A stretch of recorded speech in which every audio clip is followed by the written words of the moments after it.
የሮቤል ልጅ ጠፍቷል። አሁን የአድናንና የሎሃና ልጅ ጠፍቷል ማለት ነው። እየሰረቀው ደግሞ ማን ይመስላችኋል? እንግዲህ ሰራተኛዋ በመተባበር እየተከፈላትንም ብር በእጇ እያስገባች አሁን ላይ ሁሉንም ነገር ለሮቤል እያገዘችው ትገኛለች። ሎሃናና አድናን ሲሰሙ እንግዲህ ማመን አልቻሉም። ይሄ ነገር እንዴት ሊሆን ይችላል ብለው ተደናግጠዋል። ሰላም ውድና የተከበራችሁ ቤተሰቦች እንኳን ደህና መጣችሁ። አዲስ ለሆናችሁ ሰብስክራይብ እያደረጋችሁ ቤተሰብ እንድትሆኑ በአክብሮት ጠይቃለሁ። ዛሬ እንግዲህ ሎሃና ድራማን ነው ማጋራችሁ። አድናን እና ሎሃና እንግዲህ ልጅ ወልደዋል። ተመልሰው ከመጡ በኋላ እንግዲህ ደስተኛ እንሆናለን ብለው እየሰሩ ባለ ሰዓት ቤተሰባቸውን ለማስደሰት እየሞከሩ ነገር ግን ደግሞ የሮቤል በህይወት መኖር አላወቁም።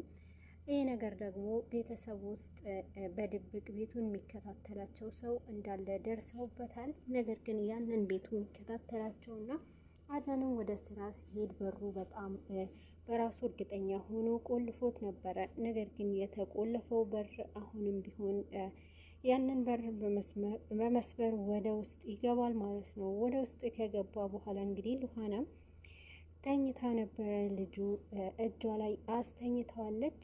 ግን ደግሞ ይህንን ልጁ ብታስተኛውም እንቅልፍ እንደወሰዳት አይቶ ልጁንም ይዞ ወጥቷል ማለት ነው። ሰራተኛው ግን ሁሉንም ነገር አይታለች። ግን ደግሞ ሮቤልም ይዞ ሲወጣ ወዴት ነው ልጁን የምትወስደው? እንዴት እንዲህ ታደርጋለህ? ብላለች። የሮቤል እቅድ ሰራተኛዋም ልጁ እስከሚወስድ ድረስ አልነበረም። በጣም ተደናግጣለች። እኔ እስከወጣ ድረስ ጠብቀኝ እያለችው አንቺ እዚህ ሆነሽ የሚፈጠረው ነገር ትነግረኛለሽ ብሎ ልጁ ይዞ ሄዷል። ሎሃና ከእንቅልፏ ስትነሳ እንግዲህ ልጇ እጇ ላይ የለም። በጣም ደንግጣለች። የክፍሉ እየሄደች እንደ በእግሩ እንደሚሄድ ሰው ስትፈልገው ነበረ። በመሀልም እንግዲህ ልጁ ልታገኘው አልቻለችም።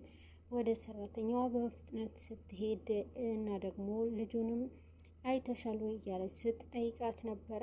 ቀድማ ስለተዘጋጀችበት ምንም አይነት ነገር እንዳላየችና እና ደግሞ እኔም ስራ እየሰራሁኝ ነው፣ አሁን እንደምታይን ስራ በዝቶብኛል እያለች ስትናገራት ነበረ። በዚህ ሰዓት እንግዲህ አንቺ እንዴት አታይም? እዚህ ቤት እኮ ነው ያለሽው፣ እባክሽን ልጄ ካየሽ እያለች ሎሃናም ስትለምናት ነበረ። ወደ ሳሎን ሄዳ ስትፈልግ እንግዲህ ልጅቷን በመደነባበር ታስመስላለች። በዚህ ጊዜ እንዴት ነው የማታውቂው? እዚህ ቤት እኮ ነበርሽ፣ እንዴት ከራስ ከክፍል ወዴት ይሄዳል? ልጅ እኮ አይንቀሳቀስም፣ ልጅ እኮ በእግር መሄድ የማይችል ህፃን ልጅ ነው ብላ ነበረ እየተናገረቻት። በዚህ ሰዓት እንግዲህ እኔ ሎሃና እያነገርኩሽ ነው፣ እኔ ምንም አላየውም፣ ስራ በዝቶብኛል እያለች ስትናገራት ነበረ። ሎሃናም ስትፈልግ ፈጥነሽ አሁን ላይ አድናን ጋር ደውይልኝ እያለች ነበርና ወደ አድናን በፍጥነት ደውላ እንድታወራው ስታስጨንቃት ነበረ። ሰራተኛው ደግሞ ከኋላ ሆና ገና ታያላችሁ፣ ትሰቃያላችሁ ብላ ስትናገር ነበረ። በዚህ መሀል እንግዲህ በፍጥነት አድናንም እየጮሁ ይመጣል።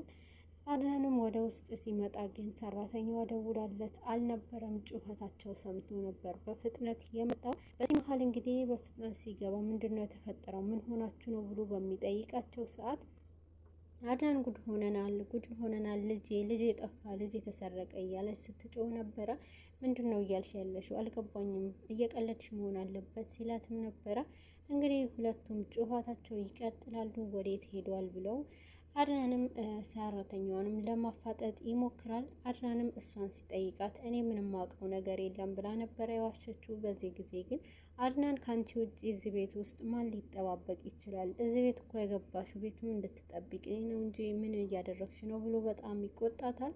እንግዲህ አዞም በዋንም ስታለቅስ እኔ ምንም አውቀው ነገር የለም፣ እንዴት እኔን ለምትጠይቀኛለህ እያለች ነበረ። ሎሃናም እንግዲህ በሩ ለምን ከፈትሽው? አንቺ በሩ ከፍተሽ ያስገባሽው ሰው አለ እያለች በጣም ስትናገራት ነበረ። እንግዲህ አድናንም በዚህ መሀል አልለቅሽም ብሎ ያፋጥጣታል።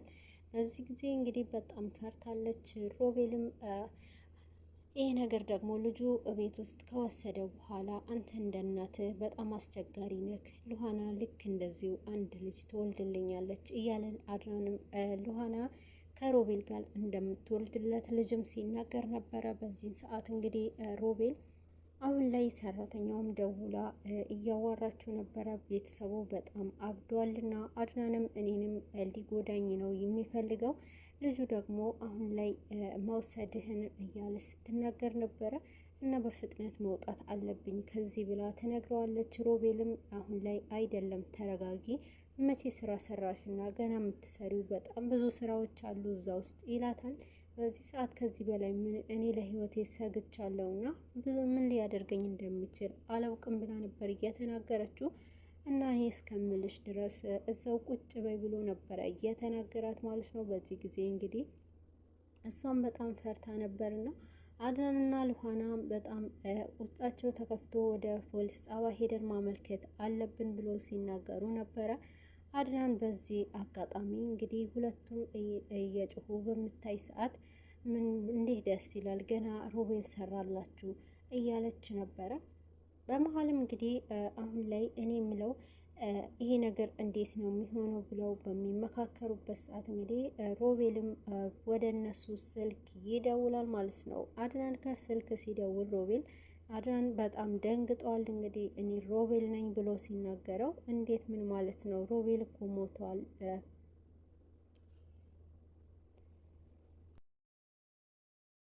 አድናን ጋር ስልክ ደውሎ እኔ ሮቤል ነኝ ብሎ ሲናገር ይሄም ሊሆን አይችልም፣ አድናን እኔ ሮቤል ነኝ በሚለው ሰዓት ሮቤል እኮ በህይወት የለም እያለ ሲናገር ነበረ። እንግዲህ ሉሃናም በሰማችበት ሰዓት በጣም ትደነግጣለች። የሮቤል በህይወት መኖር አድናን አስደንግጦታል። ይሄ ነገር በጭራሽ እኔ ላምን አልችልም፣ አንተ ዳግመኛ ወደ ህይወታችን መምጣት የለብህም፣ ወደ ህይወታችን እንዳትመጣ ከኛ ህይወት ውጣ ብሎ አድናንም ይፎክርበታል። ሮቤልም በዚህን ሰዓት ገና ነው ገና ብዙ ማሳያችሁ ነገር አለ ብሎ ሲይዝትበት ነበረ። ሮቤል የእናታችን አጥንት ብዬ ተናግሬያለሁ፣ በህይወት ካገኘው መቼም ዳግመኛ አልለቅህም በማለት አድናንም ሮቤልን ያስፈራራዋል ማለት ነው። አድናን በዚህን ሰዓት በጣም ተናዷል። ሉሃና አድናን ሮቤልን በህይወት እንዳለ ትሰማለች። እንግዲህ በጣም ትደነግጣለች ማለት ነው። አሁን ላይ ሉሃና አንድ ጥርጣሬ ትጠረጥራለች። በዚህ ጊዜ እንግዲህ ሰራተኛዋ ከኋላ ሆና ስትሰማቸው ነበረ። እኔ የሚለው ይሄን እኮ ሮቤል ልጃችን ወስዶት ይሆን ይችላል፣ ለምንድን ነው ስልኩ የዘጋኸው ብሎ ነበረ ብላ ነበር ሉሃናም ለአድናን የተናገረችው። አድናን እውነትም ልክ ሊሆን ይችላል እኮ ብሎ በፍጥነት እንግዲህ ልጁንም ሮቤል ጋር መደወል እንዳለበት ይሞክራል። ሮቤልን ጋር ስልክ ሲደውል ልጁን በጣም እያለቀሰ ነበረ። እናቱ ናፍቆ ነበር። በዚህ መሀል ሰራተኛው በቃ አለቀልኝ፣ አሁን ላይ ልጁ ሮቤል እንደወሰደው እርግጠኛ ሆነዋልና ስለዚህ እኔን ነው የሚይዙኝ በማለት ድንጋጤ ውስጥ ትገባለች። አሁን ላይ አድናን ወደ ሮቤል ደጋግሞም ስልክ ሲደውል ነበረ። በዚህ ሰዓት አድናን ሮቤል ልጄ ወስድ አንድ ደስ የሚል ነገር ላሰማህ እፈልጋለሁ ብሎ እንግዲህ አድናንንም የልጁ ድምጽ ያሰማዋል ሮቤል። በዚህ ሰዓት እንግዲህ ሉሃና ራሷ ስታ ትወድቃለች። ልጄን አንድ ነገር ብታደርገው ሮቤል መነኝ አልለቅህም፣ በእናቴ ያጥንትም እያለው ብሎ በመናገር ነበረ የተቆጣው። በዚህ ሰዓት ሉሃና እንግዲህ ሮቤል ልጁ እሱ ጋር በሆኑን ስትሰማ በጣም ራሷ ስታ ትወድቃለች። በዚህ ሰዓት እንግዲህ ሰራተኛዋም ጋር ሮቤል ስልክ ደውሎ በፍጥነት ወደሱ እንድትመጣ አድርጓል። እኔም ልወጣ ነው ብላ በተዘጋጀችበት ሰዓት ሰራተኛዋም እንግዲህ ከሮቤልም ጋር ለመድረስ ነበረ። ሰራተኛዋ ማምለጥ የፈለገችበት አንደኛው አድናንም ፈርታውና በዚህ ኃይለኝነቱን እኔን ሊያጠፋኝ ይችላል በማለት ነበረ። ሉሃናም ወደ ክፍሉ ከወሰዳት በኋላ እንድትረጋጋ ያደርጋታል። በዚህ መሀል ልጃችን ምን እንደሆነ አናውቅም እኮ አድናን፣ ሮቤል እኮ እህቴንም በህይወት የለችም፣ እህቴንም ነጥቆኛል፣ አሁን ደግሞ ልጃችን ሊነጥቀን ነው፣ ሮቤል እባክህን ልጅ የሆነ ነገር እንዳያደርገው ብላ ነበር። አድናንም ስትለምነው ነበረ። አድናንም ሮቤልም አግኝቼ ልጃችን ይዤው እመጣለሁ ብሎ ቃል ይገባላታል። በዚህ መሀል እንግዲህ አድናን ልጁንም ይዞ እንደሚመጣ አንቺ ቤት ጠብቂ ሲላትም ነበር። በጭራሽ እኔ ቤት ቁጭ አልልምና እኔ ልጄን ማየት እፈልጋለሁ፣ ብቻህን እንድትሄድ ቤትም ደግሞ ብቻዬን አልጨነቅም ስትል ነበረ። እንግዲህ ሮቤል ልጁንም እያባበለ ባለም ሰዓት ልጁ ደግሞ እያለቀሰ ነበረ። እስኪ ደግሞ መቼ ልትመጣ ነው የት ቀርታለች ብሎ እንግዲህ ሰራተኛዋም ሲጠባበቃት ነበረ። አሁን ላይ ሜራ ጋር ዳግመኛ ሮቤልም ሄዶ ስለነበረ ከእኔ ጋር ሆነሽ ከዚህ እስር ቤት ስትወጪ እኔ ጋር መጥተሽ ታግዥኛለሽ ብሎ ተናግሯታል። ሮቤልንም እንግዲህ ሜራንም እንደማይለቃት አስጠንቅቆ ዳግመኛ ሄዶ ይነግራታል። ሜራ ግን ዳግመኛ ካንተ ሴራ እጅ ውስጥ አላስገባም፣ ካሁን በኋላ ተወኝ ብላ ትናገረዋለች። ሮቤል ግን ብትወጪም እንኳን አልተውሽም፣ ታግዥኛለሽ፣ አስፈልግኛለሽ በማለት ነበረ የተናገረው። ነገር ግን አሁን ላይ ሰራተኛዋም እንግዲህ አድራንም ሉዋናም ፈቅዳለት ልጁንም ይዤ እመጣለሁ ብሎ ሲወጣ ሰራተኛዋም እንግዲህ ሻንጣዋን ይዛ ወደ ሮቤል ስታመራ እጅ ከፍንጅ ይዛታል ማለት ነው። በዚህ ሰዓት የት ነው የምትሄጂው ሲላት እዚሁ ልወጣ ነበረ ብላ እንግዲህ ትዋሻለች። በዚህ ሰዓት እንግዲህ አድራን እሳት ሆኖ ነበረ። አንቺ ነሽ ልጃችን እንዲጠፋ ምክንያት የሆንሽው እና እንለቅሽም፣ አሁን ወደ ፖሊስ ጣቢያ ከምወስድሽ አንቺ እውነቱ ሮቤል የት እንዳለ ከምትነግሪኝ ብሎ ያፋጥጣታል። በዚህ ሰዓት እንግዲህ ሜራን በሩ ከፍታ ወደ ቤት ትገባለች። በጊዜው ግን በሩን ክፍት ስለነበረ አድናንም ሜራ እንዴት ልትመጪ ይችለሻል በዚህን ሰዓት እና ደግሞ ከእስር ቤት እንዴት ወጣሽ ብሎ ነበረ የተናገራት። እና ደግሞ እኔ መሄጃ ስለሌለኝ ነው መልሼ ወደዚህ የመጣሁት፣ መግባት እችላለሁ ብላ ትናገራለች። በዚህ ሰዓት ሜራ መምጣቷ ሮቤልንም አድናንም አስደንግጦታል። እንግዲህ አሁን ላይ ልጃቸው በሮቤል እጅ ውስጥ ገብቷል።